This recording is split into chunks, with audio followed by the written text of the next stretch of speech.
Hello everyone. So today we will start the case of AC circuit with resistance only. ठीक है, last class में हमने क्या देखा था? लास्ट क्लास में हमने देखा था जो हमारे पास AC करंट और वोल्टेजेस है, I is equal to I naught sin omega t plus phi and E is equal to E naught sin omega t plus phi को we can write as imaginary parts of the equation I naught e raised to power j omega t plus phi and E is equal to E naught e raised to power j omega t plus phi respectively. ये हमने last class में देखा था. अब क्या करेंगे, आज हम सर्किट स्टडी करेंगे which consist of pure resistance only. मतलब जो हमारा सर्किट है उसमें सिर्फ एक रेजिस्टेंस कनेक्टेड है और जो हमारी पावर सप्लाई है वो एसी पावर सप्लाई है. तो इसमें हम देखेंगे इस पर्टिकुलर सर्किट में करंट और वोल्टेज में से विच one is leading and which one is lagging. ठीक है. So let us consider a circuit in which an alternating EMF is represented by the equation. ये हमने लास्ट क्लास में देखा था. E is equal to E naught e raised to power j omega t हम लिख सकते हैं. ठीक है. This इसका जो imaginary part है that is nothing but E is equal to E naught sin omega t which is this. और ऐसे ही I का हमारे पास जो imaginary part होगा वो होगा I is equal to I naught sin omega t. ठीक है. तो ये हमारी ऑल्टरनेटिंग ईएमएफ है जो हमने अप्लाई करी है इस पर्टिकुलर सर्किट में which consist of a pure resistance R. ठीक है. सो यहाँ पर ई नॉट क्या रिप्रेजेंट कर रहा है? सबको पता है that E naught is representing the peak value और the amplitude of the alternating EMF और ओमेगा क्या है? The angular velocity. ठीक है. तो बहुत सिंपल है इसका डेरिवेशन. ये समझना जरूरी है. एक समझ में आ गया तो बाकी सारे भी समझ में आ जाएंगे. अप्रोच जो है वो सेम है हर एक एसी सर्किट की. ठीक है. अब यहाँ पर देखो जो हमारी ऑल्टरनेटिंग ईएमएफ है ई उसको हमने अप्लाई किया अक्रॉस द रेजिस्टेंस आर. तो रेजिस्टेंस के अक्रॉस जो करंट फ्लो होगा by the very famous Ohm's law वो कितना हो जाएगा? I is equal to E upon R. जैसे हमने डीसी सर्किट्स जब पढ़े थे फर्स्ट पार्ट में यूनिट 1 के, वहां पर हमने देखा था रेजिस्टेंस के अक्रॉस जो करंट होता है that is equal to E upon R where E is the हमारी अप्लाइड EMF. ठीक है. नाउ E को I can write as E naught e raised to power j omega t. E raised to power j omega t को हम कैसे लिख सकते हैं? cos omega t plus j sin omega t. ठीक है. Now this E naught upon R, देखो इसके डायमेंशंस किसके हैं? करंट के ही डायमेंशंस है. I is equal to E upon R होता है. ठीक है. ऊपर हमारा वोल्टेज है, नीचे हमारा करंट है. तो E naught अपॉन R जो है इसके डायमेंशंस भी करंट के हैं. Let it be equal to I naught. So I naught is equal to E naught upon R. E naught upon R के डायमेंशंस भी करंट के हैं. लेट्स से उस करंट को हम डिनोट कर रहे हैं बाय I naught. ब्रैकेट में हमारे पास आ गया cos omega t plus j sin omega t. इसको I can write as e raise to power j omega t. तो मेरे पास करंट की एक्सप्रेशन क्या आ गई? I is equal to I naught e raise to power j omega t where I naught equal to E naught upon R is representing the peak value or the amplitude of alternating current. तो हमने क्या देखा कि अगर हम resistance के across alternating EMF apply करते हैं E naught e raise to power j omega t तो हमारे पास रेजिस्टेंस के अक्रॉस कितना करंट आता है? वो आता है I naught e raise to power j omega t where I naught is equal to E naught upon R. इसका मतलब जब रेजिस्टेंस के अक्रॉस हम ऑल्टरनेटिंग ईएमएफ अप्लाई करते हैं then in that case current और वोल्टेज या ईएमएफ जो है दे आर इन फेज. क्योंकि दोनों में ही देखो जो फेज हमारा कहाँ है? फेज हमारा +5 होता है ना. तो फेज हमारा कहाँ से आता है? यहाँ से आता है. देखो इसमें हमारा ई नॉट क्या है? एम्पलीट्यूड है. फाई हमारा क्या है? The phase. ठीक है. यहाँ पर भी फाई हमने इसमें तो 0 लिया था और करंट के केस में भी हमारा जो फाई आया वो 0 आया. अगर omega T plus let's say π/2 आता तो हम कहते करंट लीड कर रहा है बाय एन एंगल π/2. और अगर ओमेगा टी माइनस π/2 आता तो हम कहते करंट लैग कर रहा है by an angle π/2. So the voltage is leading by an angle π/2. ठीक है. लेकिन यहाँ पर फाई हमारा 0 आ रहा है So from these two equations 5.11 and 5.12, we can conclude that current is in phase with EMF in pure resistance circuit. तो अगर हमारे पास एक ऐसा AC circuit है which consists of only resistance, then in that case जो applied EMF है और जो resistance के across current flow कर रहा है वो दोनों in phase होंगे हमेशा. ठीक है.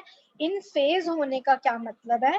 इन फेज होने का मतलब है दोनों की जो पीक वैल्यूज है वो एक ही पर्टिकुलर टाइम टी पर फॉल होंगी. ठीक है. तो इसको अब हम यहाँ पे प्लॉट कर रहे हैं. ये सारे प्लॉट्स इंपॉर्टेंट है एग्जाम में जब ये केस आएगा तो ये सारे प्लॉट्स करके दिखाने हैं. तो फर्स्ट पार्ट में हमने एसी सर्किट बनाया था कंटेनिंग रेजिस्टेंस. सेकेंड पार्ट में हम ग्राफिकली रिप्रेजेंट करेंगे ऑल्टरनेटिंग करंट और वोल्टेज को. तो आई हमारा क्या है? I not sine omega T. ई हमारा क्या है? E naught sine omega T. और हमने यहाँ पे क्या देखा कि करंट और वोल्टेज जो है वो इन फेज है. इसका मतलब जो हमारा आई नॉट है, ये जो डैश्ड कर्व है ना, दिस इज करंट, और ये जो सॉलिड कर्व है ये रिप्रेजेंट कर रहा है ईएमएफ. ठीक है. तो एक ही पर्टिकुलर टाइम पे दोनों की पीक वैल्यूज जो है वो लाए करेंगी, पर दोनों का एम्पलीट्यूड डिफरेंट होगा. जो आई नॉट है हमारा वो स्मॉल होगा ई नॉट से. Why? Because I naught is equal to E naught upon R. E naught में से जब हम रेजिस्टेंस को डिवाइड कर देंगे तो हमारे पास करंट आएगा आई नॉट. तो दोनों की पीक वैल्यू तो एक पर्टिकुलर टाइम टी पे आ रही है, पर दोनों की पीक वैल्यू का एम्पलीट्यूड डिफरेंट होगा. करंट का पीक वैल्यू आई नॉट जो है वो कम होगी ईएमएफ की पीक वैल्यू ई नॉट से, because I naught is equal to E naught upon R. Similarly यहाँ पर भी एक ही पर्टिकुलर टाइम टी पर दोनों की पीक वैल्यूज जो है वो lie कर रही हैं. That means they both are in phase. Next क्या दिखा रहा है? The vector representation of E and I, कि जो ई और आई है वो इन फेज हैं, so they are flowing in the same direction. ठीक है. दोनों का वेक्टर रिप्रेजेंटेशन है. ठीक है. मैग्नीट्यूड जो है वो डिफरेंट है पर जो डायरेक्शन है वो सेम है. और एक प्लॉट क्या होगा? एक ये प्लॉट होगा the complex number representation of E and I. Complex number representation E की मैंने ऑलरेडी लास्ट क्लास में बताई थी. हम एक कॉम्प्लेक्स प्लेन लेंगे जिसमें एक्स एक्सिस पे हमारा रियल एक्सिस है और वाई एक्सिस पे हमारा इमेजिनरी एक्सिस. तो यहाँ पे हमने एक वेक्टर लिया. ठीक है. This vector, sorry this vector, ये हमारा कौन सा वेक्टर है? E, which is equal to E naught sine omega T. So इस वेक्टर की लेंथ कितनी होगी? E naught. यहाँ पे हमने ई नॉट लिखा है. ठीक है. ये मैंने बताया था ऑलरेडी. ई नॉट जो है that will represent the length of the vector, और ओमेगा टी रिप्रेजेंट करेगा कि ये कितना एंगल बना रहा है विद द रियल एक्सिस. तो रियल एक्सिस के साथ ही कितना एंगल बना रहा है? Omega T. सो ये हमने ई प्लॉट किया where the length of the vector is e naught, और वो जितना एंगल बना रहा है रियल एक्सिस के साथ वो ओमेगा टी है. अब हमें करंट को प्लॉट करना है. करंट यहाँ पे इस डॉटेड लाइन से दिखा रखा है. देखो ये डॉटेड दिखा रखा है बट ये इससे अवे नहीं है. ये जो है एग्जैक्टली इसके ऊपर ही लाई करेगा. ये अलग से क्यों दिखाया है? ताकि हमें विजिबल हो कि हम ईएमएफ को प्लॉट कर रहे हैं, करंट को भी प्लॉट कर रहे हैं. फर्क कितना होगा? बस दोनों इन फेज है और दोनों ही जो है ओमेगा टी एंगल बना रहे हैं रियल एक्सिस के साथ. आई नॉट में भी ओमेगा टी आया है, सॉरी आई में भी ओमेगा टी आया है, ई में भी ओमेगा टी है. तो इसका मतलब दोनों के दोनों वेक्टर्स जो हैं वो रियल एक्सिस के साथ ओमेगा टी एंगल बनाएंगे. और लेंथ कितनी होगी? जो ईएमएफ है उसकी लेंथ ई नॉट होगी, और जो करंट वाला वेक्टर है उसकी लेंथ आई नॉट होगी, फिर I naught is E naught upon R. इसलिए जो करंट है उसका जो वेक्टर है वो पहले खत्म हो गया. देखो वो यहाँ खत्म हो गया. और जो ईएमएफ है उसका वेक्टर जो है वो लंबा है, because I naught is less than E naught और E naught is greater than I naught. ठीक है. एग्जाम में जो है इसको एक ही लाइन पे प्लॉट कर सकते हो, दो अलग अलग पेन लेके, कि ये तुमने ब्लू पेन से मार्क कर दिया ई, और उसके बाद ये ब्लैक पेन से तुमने मार्क कर दिया आई. ठीक है. इस वेक्टर की लेंथ हो गई ई नॉट और इस वेक्टर की लेंथ है I naught, where I naught is E naught upon R. और दोनों के दोनों जो है रियल एक्सिस के साथ सेम एंगल बना रहे हैं विच इज ओमेगा टी. ठीक है. So here we finished with AC circuit with resistance only. हमने क्या देखा, जो वोल्टेज हमने अप्लाई करी रेजिस्टेंस के अक्रॉस, तो उस वोल्टेज के करस्पॉन्डिंग रेजिस्टेंस के अक्रॉस करंट कितना फ्लो कर रहा है, और हमने ये चीज कंक्लूड की जब हमारे पास एसी सर्किट में सिर्फ रेजिस्टेंस है, then in that case both EMF and current they are in same phase, means दोनों की जो पीक वैल्यूज है वो एक ही टाइम टी पर आएंगी। किसी की भी पीक वैल्यू अगर पहले आती है तो वो लीड करता है, अगर बाद में आती है तो वो लैग करता है, ठीक है। पर रेजिस्टेंस के केस में दे आर इन फेज, ठीक है। तो नेक्स्ट केस जो हम स्टडी करेंगे वो करेंगे AC circuit with inductance only. मतलब अब जो हमारे पास सर्किट है उसमें सिर्फ इंडक्टर कनेक्टेड है और एसी सप्लाई हमने दे रखी है। तो ये हमारा एसी सर्किट है कंटेनिंग इंडक्टेंस ओनली। हमने एक इंडक्टर लगाया जिसकी इंडक्टेंस कैपिटल एल है और उसको हमने ऑल्टरनेटिंग वोल्टेज से कनेक्ट किया, जिसकी ईएमएफ है E not E raise to power J omega T, ठीक है। तो let us consider an alternating EMF E applied across a circuit consisting of a pure inductor L. तो let's say this alternating EMF is represented by the equation E not E raise to power J omega T, where E naught represents the peak value or the amplitude of alternating EMF और उसकी angular frequency है omega. सो इसको हमने apply किया across the pure inductor L. तो जैसे ही हम circuit में ईएमएफ अप्लाई करेंगे तो क्या होगा, करंट जो है वो फ्लो होगा across the inductor. Current flow होने की वजह से current starts flowing and it will increase from zero to the maximum value, जिस वजह से एक ईएमएफ जो है वो इंड्यूस होगी across the inductor and that EMF is minus L D I by D T, where I is the current at any time T, ठीक है। ये हमने जब डीसी सर्किट स्टडी करे थे वहां पर भी ये चीज देखी थी, ठीक है। तो इक्वेशन हम क्या लिखेंगे, E is equal to E L, ठीक है। ई एल हमारा क्या है, L D I by D T. तो हमारे पास इक्वेशन क्या आ गई, देखो जैसे मैंने पहले बताया था ना, हम इक्वेशन लिखते हैं E is equal to E L plus E R plus E C. तो यहाँ पे ई आर और ई सी तो होगा नहीं क्योंकि सर्किट में रेजिस्टर और कैपेसिटर तो है नहीं। तो E is simply equal to E L, where E L जो है इसका मैग्नीट्यूड है L D I upon D T. तो हमारे पास ये इक्वेशन आ गई, E is equal to L D I upon D T.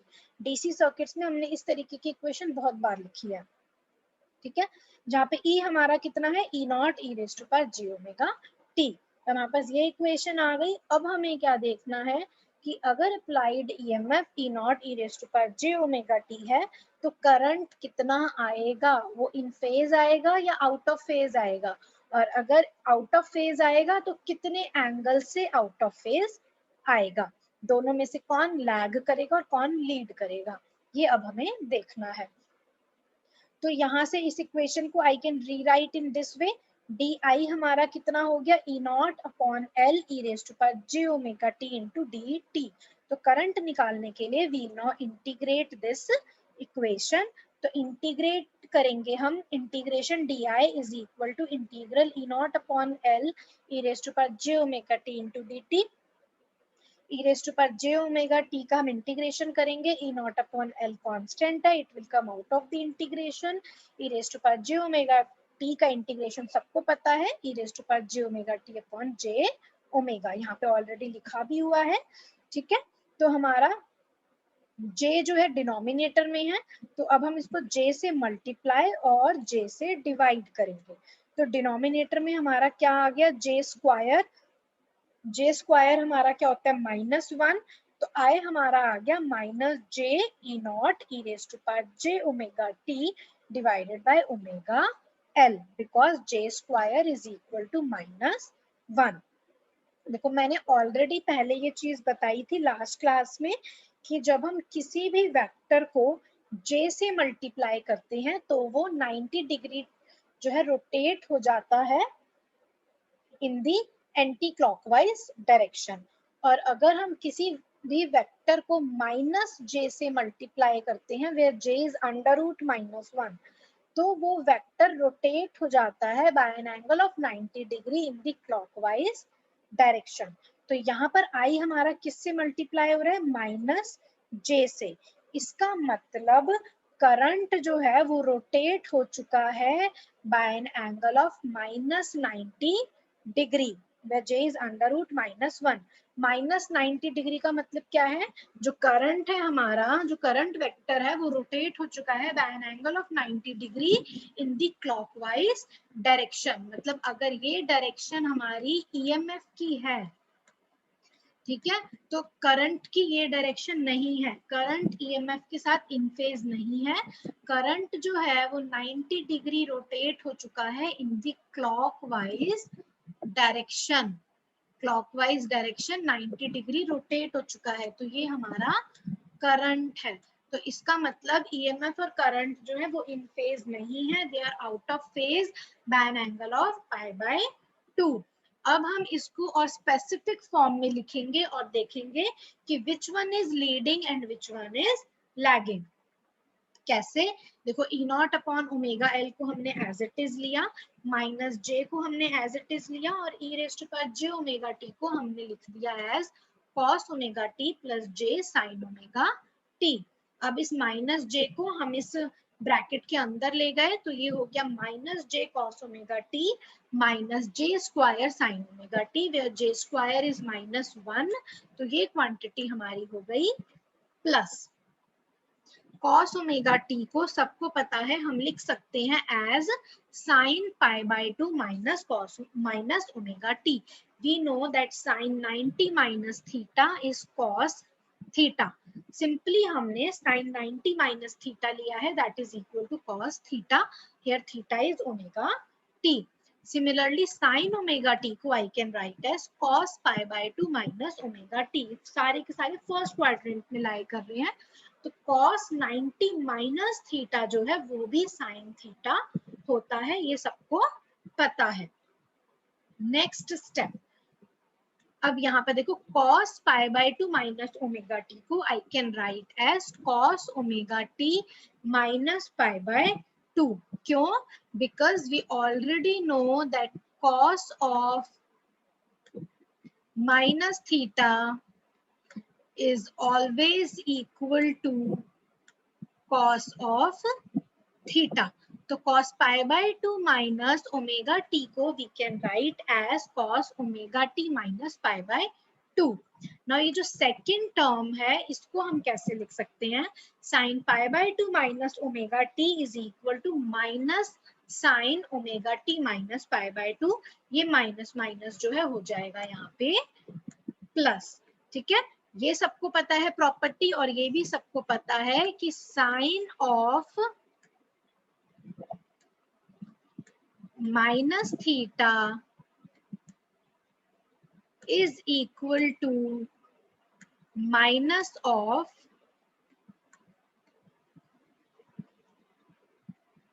Sign theta. ये प्रॉपर्टी का हमने यहाँ पर यूज किया है। देखो ये नीचे भी लिखा हुआ है कि cos π/2 माइनस ओमेगा टी को I can write as cos omega T minus π/2 and sin π/2 minus omega T को I can write as minus of sin omega t minus π/2, because we already know cos minus theta is cos theta and sin minus theta is minus sin theta। ठीक है, तो हमारे पास ये equation आ गई। इस इक्वेशन को अब हम एक्सपोनेंशियल टर्म में कैसे लिख सकते हैं, इस ब्रैकेटेड टर्म को, ये हो गया e raised to power j omega t minus π/2। e raised to power j omega t minus π/2 को I can write as cos omega t minus π/2 plus j sin omega t minus π/2। और ये जो E naught upon omega L है, ये हमारा हो गया the peak value of this particular alternating current. So let it B denoted by I not, where I naught is E naught upon omega L, representing the amplitude or the peak value of this alternating current। तो अगर हम voltage और current की equation को अब compare करें तो हम क्या देखते हैं, ईएमएफ हमने कितनी ली थी, E is equal to E naught E raise to power j omega t। Current हमारा कितना आया, I is equal to I naught E raise to power j omega t minus π/2। अगर प्लस π/2 होता तो करंट लीड करता by an angle π/2, या minus π/2 है, इसका मतलब current is lagging by an angle π/2। जो ईएमएफ है उसकी पीक पहले लाए करेगी और जो करंट है उसकी पीक बाद में लाए करेगी। तो हमने क्या देखा, अगर हमारे पास एक ऐसा AC सर्किट है which is consisting of pure inductor, then in that case current lags behind EMF in phase by an angle of 90 degrees और π/2। ठीक है, ये लाइन इंपॉर्टेंट है, इसको याद रखना है। रेजिस्टेंस के केस में both EMF and current are in phase. Inductor के केस में EMF leads by an angle π/2 और we can say current lags by an angle of π/2। ठीक है, अब हम क्या करेंगे, इसको यहाँ पे प्लॉट करेंगे। देखो फिगर B। अब हमारी EMF की वैल्यू कितनी है, E is equal to E0 sin omega t। Current क्या आ गया हमारे पास, I is equal to I0 e raise to power j omega t minus π/2 का इमेजिनरी पार्ट क्या है, I is equal to I0 sin omega t minus π/2। ठीक है, और sin ओमेगा t माइनस π/2 को मैं कैसे लिख सकती हूँ, ये हो जाएगा मेरा minus I0 cos omega t। अब इन दोनों को हमें प्लॉट करना है। देखो इसको मैं ऐसे लिख सकती हूँ ना, ठीक है, क्यों लिख सकती हूँ, because we know cos omega t minus π/2 को I can write as minus sine π/2 minus omega t, because sine minus theta is equal to minus sine theta. ठीक है, फिर साइन π/2 माइनस ओमेगा t को I can write as cos omega t। So I can write I is equal to I0 sin omega t minus π/2 as minus I0 cos omega t। E is equal to E0 sin omega t का graph सबको पता है, इस तरीके से आएगा। ठीक है, अब कोसाइन का कर्व अगर प्लस होता तो ऊपर से शुरू होता, यहाँ पे माइनस है तो नीचे से हम शुरू करेंगे कर्व को और वो कॉस कर्व बनेगा। ठीक है, कॉस ओमेगा टी है तो इस तरीके से आएगा। तो EMF की पीक वैल्यू जो है वो पहले लाई कर रही है और जो करंट है उसकी पीक वैल्यू बाद में लाई कर रही है। ठीक है, so current is lagging by an angle of π/2। Next इसका वेक्टोरियल रिप्रेजेंटेशन क्या होगा, ये मैंने ऑलरेडी बताया था। अगर EMF मेरा इस डायरेक्शन में है तो अब रेजिस्टेंस की तरह करंट इस डायरेक्शन में नहीं होगा। करंट जो है वो रोटेट हो चुका है in the clockwise direction by an angle of 90 degree. That means current जो है इसकी डायरेक्शन ये है, दोनों के बीच में जो एंगल डिफरेंस है वो 90 डिग्री का है। ठीक है, ये इसका वेक्टोरियल रिप्रेजेंटेशन हो गया ना। इसके बाद अभी ये डेरिवेशन खत्म नहीं हुआ, इसमें थोड़ा सा हमें और क्या करना है, अब कॉम्प्लेक्स प्लेन पे भी इसको हमें प्लॉट करना है। एग्जाम में जब ये आएगा तो ये सारी चीजें करनी है। तो इसका कॉम्प्लेक्स नंबर रिप्रेजेंटेशन क्या होगा, देखो ये हमारी रियल एक्सिस हो गई, ये इमेजिनरी। EMF को हमने प्लॉट किया, EMF एज इट इज आएगा।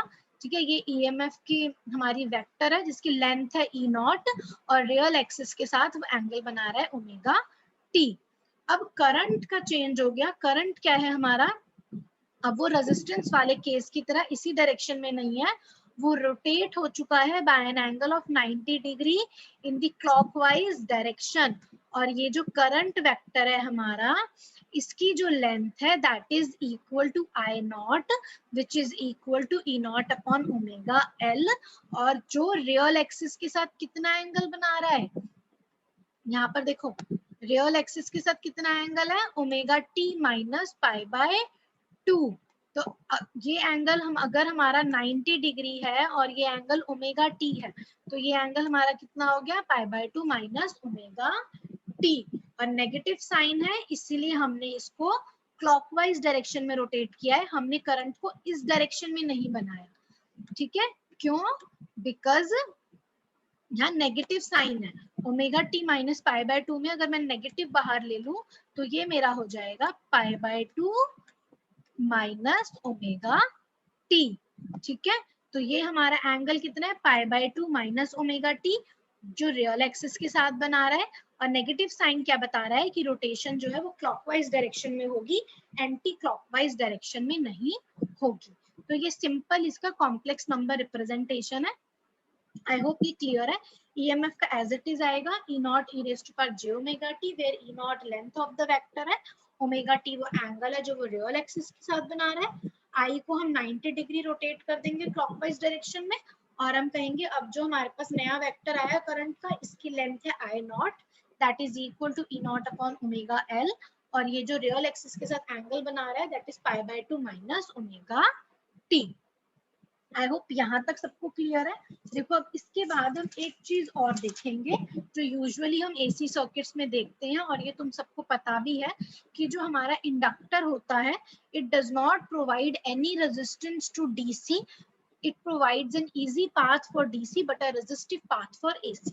ये तुम already 12th standard में पढ़ चुके हो, that the pure inductor provides an easy path for DC but a resistive path for AC. तो यहाँ पे एक तरीके से हमारा AC circuit with inductance only का डेरिवेशन हो चुका है, जिसमें हमने देख लिया है कि करंट जो है वो लैग करेगा by an angle pi by 2, और हमने ये भी देख लिया कि हम उसको ग्राफिकली कैसे रिप्रेजेंट करते हैं, वेक्टोरियली कैसे रिप्रेजेंट करते हैं, और कॉम्प्लेक्स प्लेन में कैसे रिप्रेजेंट कर सकते हैं ईएमएफ को भी और करंट को भी, ये हमने देख लिया। अब हम एक नई चीज और देख रहे हैं। देखो हमारी ये एक्सप्रेशन आई थी I naught is equal to E naught upon omega L, where I naught is the peak value of alternating current and E naught is the peak value of alternating EMF. अब देखो by definition हमारा I is equal to E upon R होता है, तो यहाँ पर हमारे पास R की जगह डिनोमिनेटर में क्या है ओमेगा L, इसका मतलब ओमेगा L जो है इसके डायमेंशंस रेजिस्टेंस के ही होंगे। This is similar to the resistance as given by Ohm's law, I is equal to E upon R. तो ओमेगा L जो है वो एक रेजिस्टेंस है या ऑपोजिशन है जो इंडक्टर ने ऑफर करी to the flow of alternating current. हमारा करंट जो है वो लैग होना जो है वो ऑब्वियस था इंडक्टर के केस में, बिकॉज इंडक्टर की ये प्रॉपर्टी है that it provides a resistive path for AC। Inductor के अलोंग जैसे ही AC करंट फ्लो करेगा तो वहां पर एक रेजिस्टेंस प्रोड्यूस होगी ओमेगा L, वो क्या करेगा, वो ऑपोजिशन ऑफर करेगा to the flow of alternating current. Obviously current जो है फिर वो लैग करेगा, और ये जो ओमेगा L रेजिस्टेंस है इसको हम बोलते हैं inductive reactance, and it is denoted by XL. So XL is equal to omega L equal to 2 pi mu into L.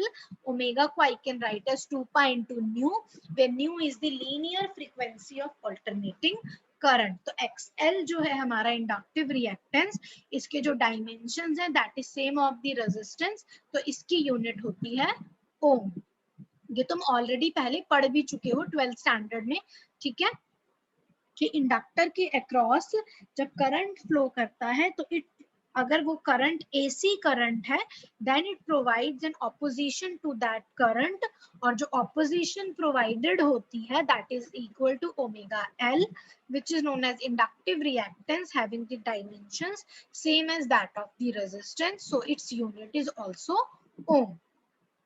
ऐसा क्यों होता है, देखो DC के केस में फ्रीक्वेंसी 0 होती है, ठीक है, frequency of direct current is 0, तो यहाँ पर हम न्यू को 0 पुट करेंगे तो XL है 0।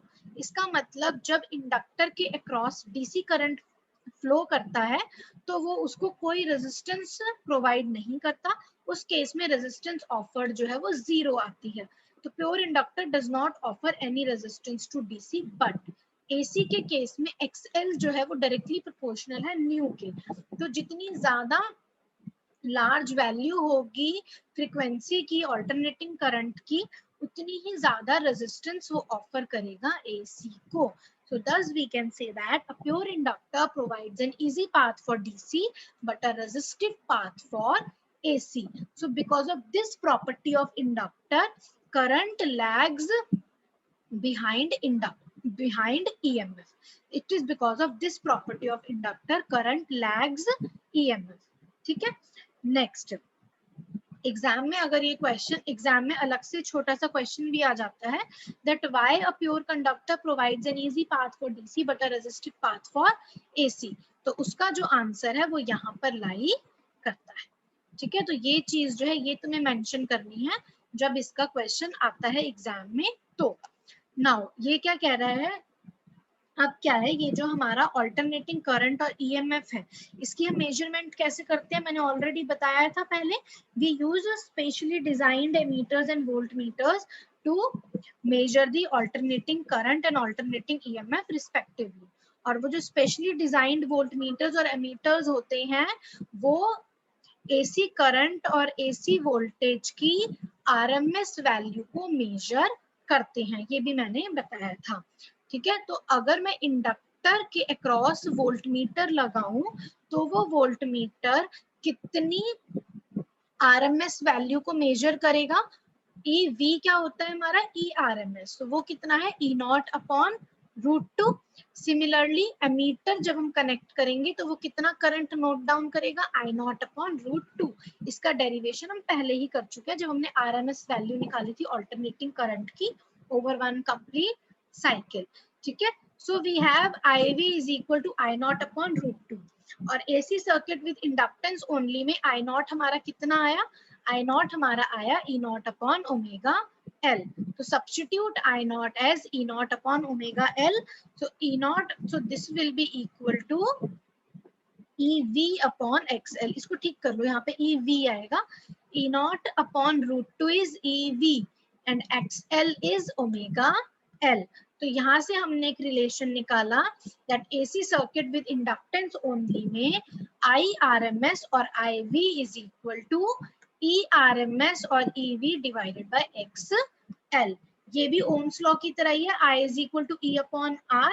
Here I is the RMS value of alternating current, E is the RMS value of alternating EMF, and XL is the inductive reactance. तो ये फॉर्मूला हमारा कब आता है, जब हमारे पास जो AC सर्किट है उसमें सिर्फ इंडक्टर कनेक्टेड है. ठीक है, now next है AC circuit with capacitance only. This we'll see in the next class. ठीक है, तो आज हमने क्या देखा, आज हमने देखा अगर हमारा एसी सर्किट में प्योर रेजिस्टेंस कनेक्टेड है, then in that case current और वोल्टेज जो है वो दोनों इन फेज होंगे. फिर उसके बाद हमें उसे ग्राफिकली प्लॉट करना है, उसको वेक्टोरियली प्लॉट करना है, देन उसके बाद उसका कॉम्प्लेक्स नंबर रिप्रेजेंटेशन भी प्लॉट करना है. फिर हमने इंडक्टर के केस में देखा कि जब हमारा जो एसी सर्किट है उसमें सिर्फ इंडक्टर कनेक्टेड है, देन इन दैट केस जो करंट है वो लैग करेगा ईएमएफ को, और जो हमारी ईएमएफ है यू कैन से वो लीड करेगी. So current lags behind EMF in phase by an angle of 90 degree और π/2. फिर हमने उसको भी ग्राफिकली, वेक्टोरियली और कॉम्प्लेक्स नंबर रिप्रेजेंटेशन देखा, आई का भी और ई का भी. ठीक है, फिर हमने ये चीज बताई कि कैसे inductor provides an easy path for DC and a resistive path for AC. ये जो इंडक्टर की प्रॉपर्टी है, इस प्रॉपर्टी को हम यूज करते हैं फिल्टर्स में, जो हम आगे देखेंगे. ठीक है, और हमने क्या देखा, और हमने देखा AC circuit with inductance only, ऐसे सर्किट में जो आरएमएस वैल्यू है हमारी ऑल्टरनेटिंग करंट की वो इक्वल होती है to the RMS value of alternating EMF to the inductive reactance XL, that is equal to omega L. So in the next class, we'll start with AC circuit with capacitance only.